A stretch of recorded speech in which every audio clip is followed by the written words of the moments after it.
नमस्कार दोस्तों, मैं सुचित आप सभी का स्वागत करता हूं यूट्यूब चैनल समीक्षा क्लासेस में। दोस्तों, 28 दिसंबर से रेलवे एनटीपीसी की परीक्षा प्रारंभ हो रही है, जिसको देखते हुए समीक्षा क्लासेस आप लोगों के लिए एक विशेष रणनीति के तहत क्लासेस उपलब्ध करवाने के लिए कटिबद्ध है। इसलिए दोस्तों, आप लोग अगर इस चैनल पे नए हैं तो चैनल को सब्सक्राइब अवश्य कर लें। आज हम रेलवे एनटीपीसी में पूछे गए प्रीवियस ईयर के प्रश्नों को देखेंगे, जो आपके लिए काफ़ी उपयोगी साबित होगी। तो चलिए बिना देर किए शुरू करते हैं आज के 20 महत्वपूर्ण इतिहास के प्रश्नों को, जो परीक्षाओं में पूछे जा चुके हैं। तो चलिए देखते हैं। पहला प्रश्न, पूरा पाषाण काल में आदि मानव के मनोरंजन का साधन था शिकार, जुआ, संगीत, घुड़सवारी। तो देखिए दोस्तों, पूरा पाषाण काल की अगर हम बात करें तो उस काल में जो भी आदि मानव लोग थे, उन लोग मनोरंजन के साधन के रूप में शिकार किया करते थे। यानी कह सकते हैं कि इन लोग का जो जीवन था वो पूर्ण रूपेण शिकार पर ही निर्भर रहता था, और इन लोग भोजन के जगह पे मांस या कंदमूल का उपयोग किया करते थे। तो इसका सही आंसर जो होगा दोस्तों, वो क्या होगा? आपका शिकार। ठीक है, अगला प्रश्न देखते हैं।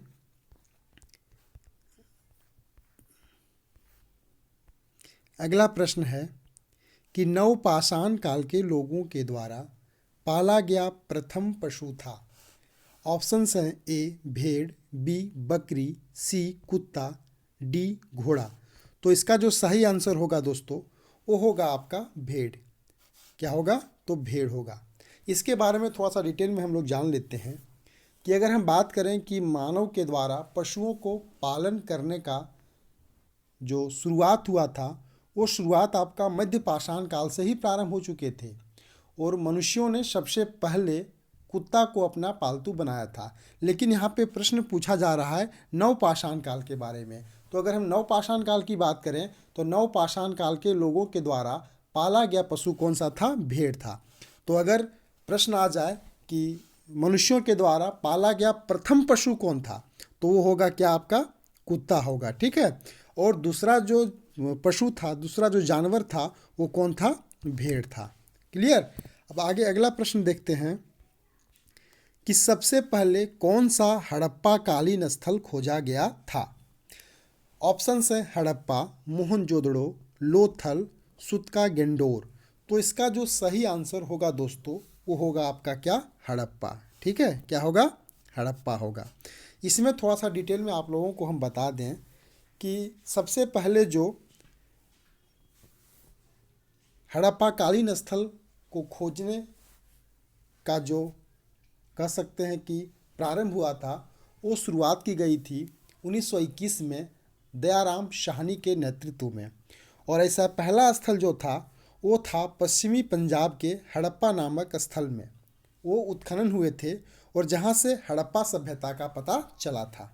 ठीक है, तो हम कह सकते हैं क्या कि सिंधु सभ्यता के स्थलों में, सिंधु घाटी सभ्यता के स्थलों में सर्वप्रथम जो खुदाई की गई थी वो कहाँ पे की गई थी? हड़प्पा नामक स्थल पर की गई थी।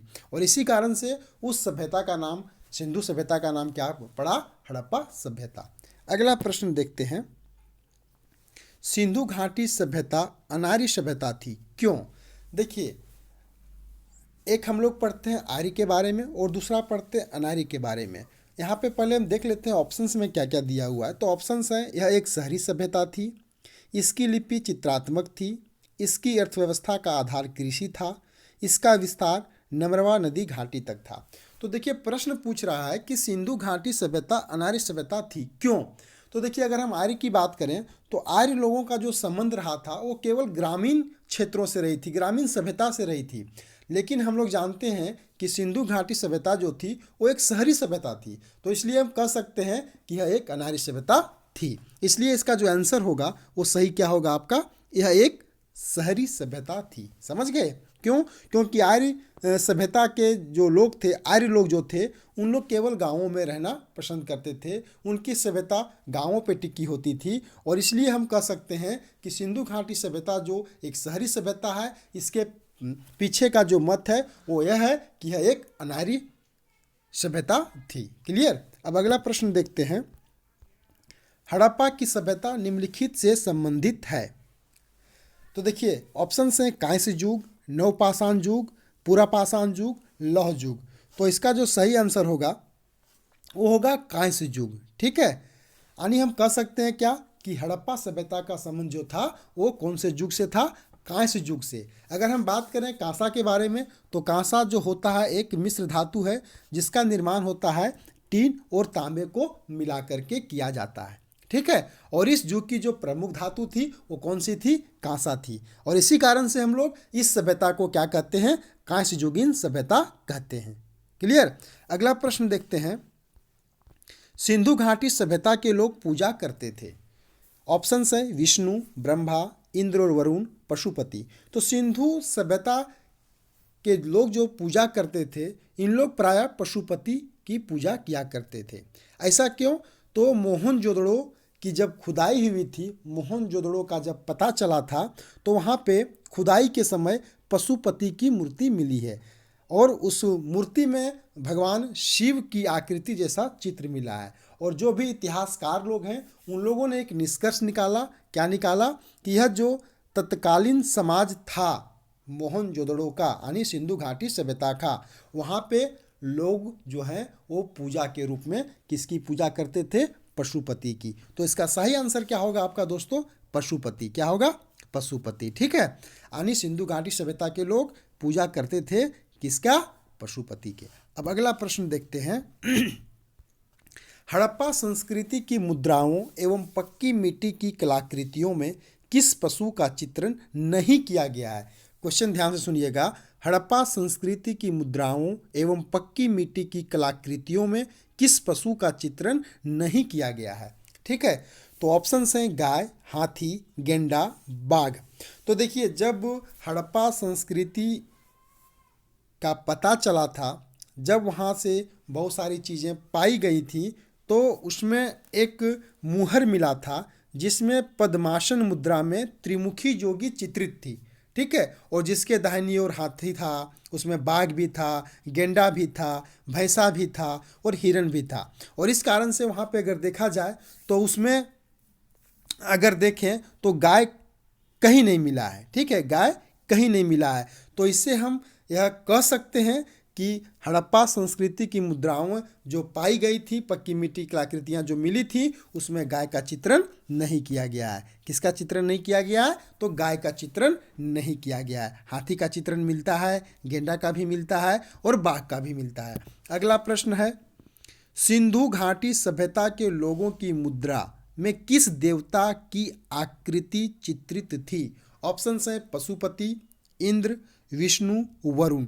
देखिए ऊपर में अभी हम चर्चा कर चुके थे दोस्तों पशुपति के बारे में, कि पशुपति को वहाँ के लोग क्या करते थे, पूजा करते थे।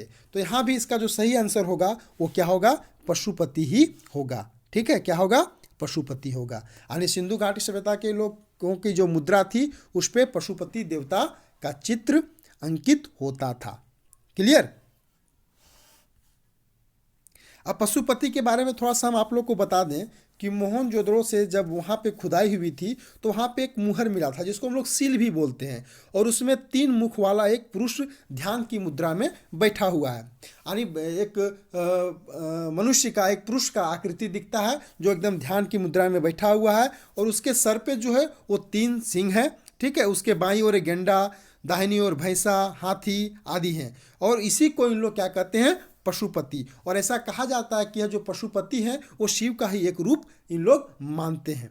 ठीक है। और अगर हम मार्शल की बात करें तो मार्शल इसे आद्य शिव भी बताता है। अब अगला प्रश्न हम देखते हैं दोस्तों, निम्नलिखित में से किस विद्वान ने सर्वप्रथम हड़प्पा सभ्यता के अवशेषों को खोजा था। तो अगर हम बात करें कि सबसे पहले किसने खोजा था, तो अभी ऊपर में हम चर्चा जस्ट कर चुके हैं कि हड़प्पा सभ्यता की जो खुदाई शुरू हुई थी पश्चिम पंजाब में हड़प्पा नामक स्थान पे, वो 1921 में दयाराम साहनी के द्वारा शुरू की गई थी। तो इसका जो सही आंसर होगा वो क्या होगा,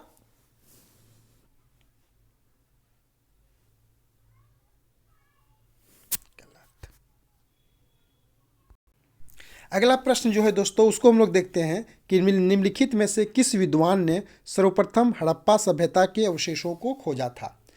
तो ऑप्शंस हैं sir John Marshall, R.D. Banerjee, A Cunningham, Dayaram Sahni, उपयुक्त में से कोई नहीं। तो इसका जो सही आंसर होगा दोस्तों वो होगा ए कनिंघम।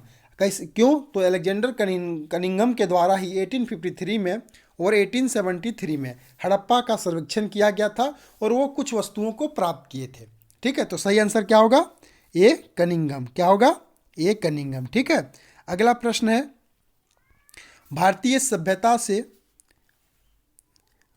सभ्यता से जुड़ा कौन सा नाम है। Sir Vincent Smith, D.D. Goswami, sir Alexander Cunningham, sir Martin ह्यूल। तो इसका जो सही आंसर होगा दोस्तों वो होगा क्या, सर अलेक्जेंडर कनिंघम। क्या होगा दोस्त, सही आंसर सर अलेक्जेंडर कनिंघम। ठीक है। अब अगला प्रश्न हम देखते हैं, अगर थोड़ा सा इसके और डिटेल में अगर हम आप लोग को बता दें तो सर अलेक्जेंडर कनिंघम जो थे उन्हें भारतीय पुरातत्व के जनक भी लोग मानते हैं।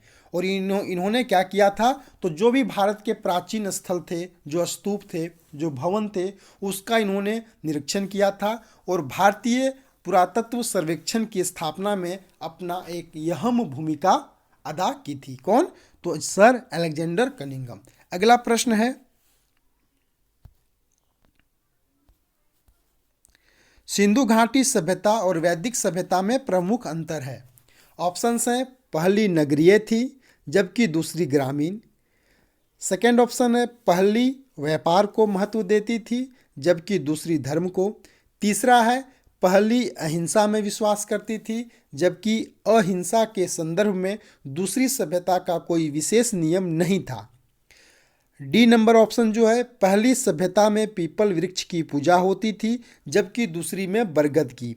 तो देखिए दोस्तों, अभी ऊपर में ही हम चर्चा कर चुके थे आर्य और अनार्य के बारे में। आर्यों का जो संबंध रहा है वो वैदिक सभ्यता से रहा है, अनार्यों का संबंध जो है वो आपका सिंधु घाटी सभ्यता से है। ठीक है। और सिंधु घाटी सभ्यता एक नगरीय सभ्यता थी, जबकि आर्य के बारे में हम बताए थे कि आर्य की जो सभ्यता थी वो ग्रामीण सभ्यता थी। तो सही आंसर क्या होगा इसका, आपका ए।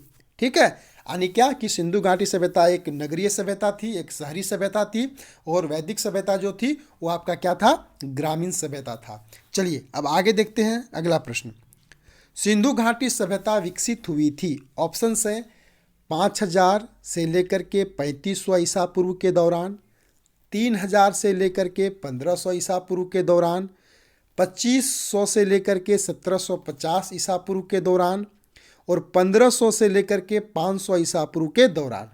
तो इसका जो सही आंसर होगा दोस्तों वो क्या होगा, 2500 से लेकर के 1750 ईसा पूर्व के दौरान। ठीक है। क्यों, क्योंकि ये पता भी है कि सिंधु सभ्यता का जो काल था वो कहाँ से स्टार्ट होता है, 2500 ईसा पूर्व से लेकर के 1750 ईसा पूर्व तक, ऐसा माना जाता है। ठीक है। और ऐसा कहा भी जाता है क्या कि सिंधु सभ्यता जो थी वो एक नगरीय सभ्यता थी। क्लियर।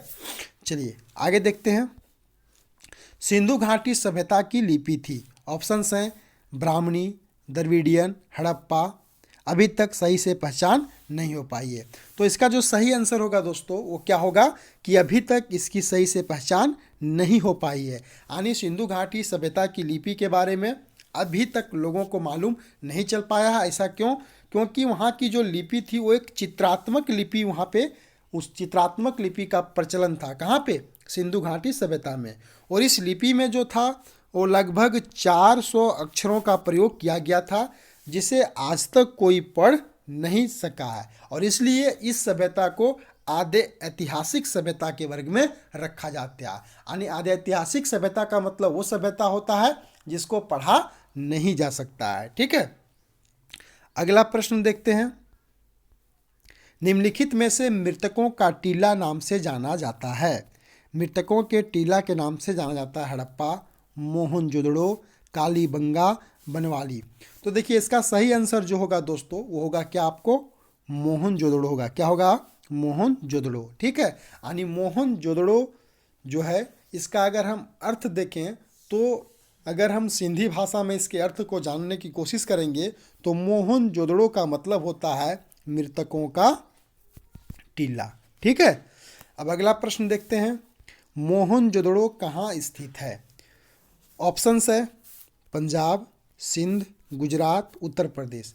तो मोहनजोदड़ो के बारे में अगर हम डिटेल से थोड़ा आप लोग को बता दें तो देखिए मोहनजोदड़ो जो है वो सिंधु सभ्यता का एक प्रमुख नगर था।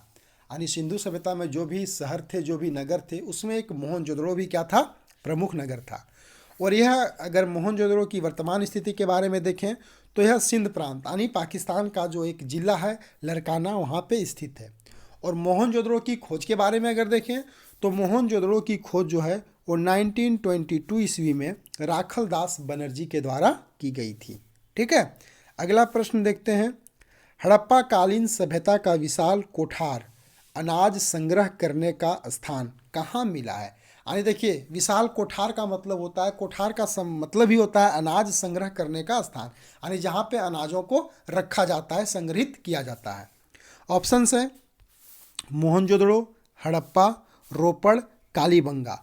तो इसका जो सही आंसर होगा दोस्तों वो क्या होगा आपका, ये होगा आपका मोहनजोदड़ो। ठीक है, यानी अभी हम जस्ट बताए आप लोग को कि मोहनजोदड़ो जो है वो सिंधु सभ्यता का एक प्रमुख नगर था। और यह जो इसकी वर्तमान जो स्थिति है मोहनजोदड़ो का वो पाकिस्तान के लरकाना ज़िले में स्थित है। और इसकी खोज किसने की थी? राखल दास बनर्जी ने 1922 में की थी। ठीक है, तो मोहनजोदड़ो के बारे में थोड़ा सा और जान लें कि मोहनजोदड़ो में एक बृहद स्नानागार भी स्थित है। उसकी लंबाई जो थी वो 1.52 मीटर से उसका चबूतरा ऊंचा था। एक भवन भी मिला है। ठीक है और वहीं पे मार्टिमर ह्यूलर ने बताया था कि वहाँ पे एक अन्नागार भी है। तो सीधा सा इसका आंसर होगा क्या कि जो हड़प्पा कालीन सभ्यता में विशाल कोठार था वो कहाँ पे स्थित था? तो मोहनजोदड़ो में स्थित था। अगला प्रश्न है सिंधु सभ्यता का वृहद स्नानागार किस स्थल पर पाया गया? अभी जस्ट हम चर्चा किए थे दोस्तों, तो इसका आंसर क्या होगा? मोहनजोदड़ो। ठीक है, अगला प्रश्न है अमरी जो हड़प्पा सभ्यता का एक स्थल है किस प्रांत में स्थित है? सिंध, राजस्थान, गुजरात, बलूचिस्तान। तो देखिए अमरी जो है वो आपका सिंध में स्थित है। कहाँ पे है? सिंध प्रांत में स्थित है। अमरी भी जो है वो भी एक हड़प्पा सभ्यता का एक प्रमुख स्थल है और यह पाकिस्तान, सिंध का मतलब होता है पाकिस्तान। ठीक है, पाकिस्तान के सिंध प्रांत में स्थित है। अगला प्रश्न है सिंधु घाटी सभ्यता के अवशेष चिन्ह बतलाते हैं कि लोगों का मुख्य धंधा था। क्या था? तो कृषि, पशुपालन, व्यापार, शिकार। तो सिंधु घाटी सभ्यता से जो अवशेष चिन्ह मिले हैं उससे हम मालूम चलता है कि वहाँ के लोगों का जो प्रमुख पेशा था, प्रमुख धंधा था, वो क्या था? कृषि। ठीक है, यानी सैंधव निवासी जो थे उनका जीवन का एक मुख्य उद्यम जो था वो क्या था? कृषि ही था। इन लोग खेती किया करते थे। और अगर देखें तो सिंधु और जो उसकी सहायक नदियां हैं उनमें प्रतिवर्ष उर्वरा मिट्टी बहाकर वो लाती थी। और उसमें क्या होता है जब खेती लोग वहाँ करते थे तो पैदावार काफ़ी अच्छी होती थी। और वहाँ के जो प्रमुख फसल थे, प्रमुख खाद्यान्न थे, वो क्या क्या थे? गेहूँ और जौ। ठीक है, अगला प्रश्न है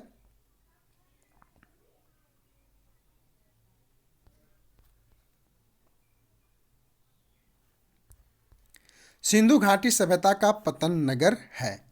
तो सिंधु घाटी सभ्यता का पतन नगर जो है वो कहाँ पे स्थित है? तो लोथल में है। क्या होगा इसका सही आंसर? लोथल होगा। ठीक है, यानी सिंधु घाटी सभ्यता का पतन नगर क्या है? लोथल है। अब बात कर लें कि लोथल कहाँ पे स्थित है, तो यह गुजरात के अहमदाबाद जिले में एक नदी है जिसका नाम है भोगवा, उसी के किनारे स्थित है।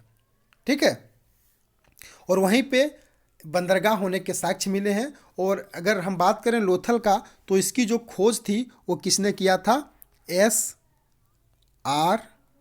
राव ने। किसने किया था? S.R. राव ने। तो ये थे आज के 20 महत्वपूर्ण इतिहास के प्रश्न। इस तरह से दोस्तों मैं टॉपिक वाइज प्रत्येक दिन प्रश्नों को लेकर के आऊँगा। अगर आप चैनल पे नए हैं तो चैनल को सब्सक्राइब, लाइक जरूर करें, और अगर वीडियो अच्छा लगा हो तो शेयर जरूर करें।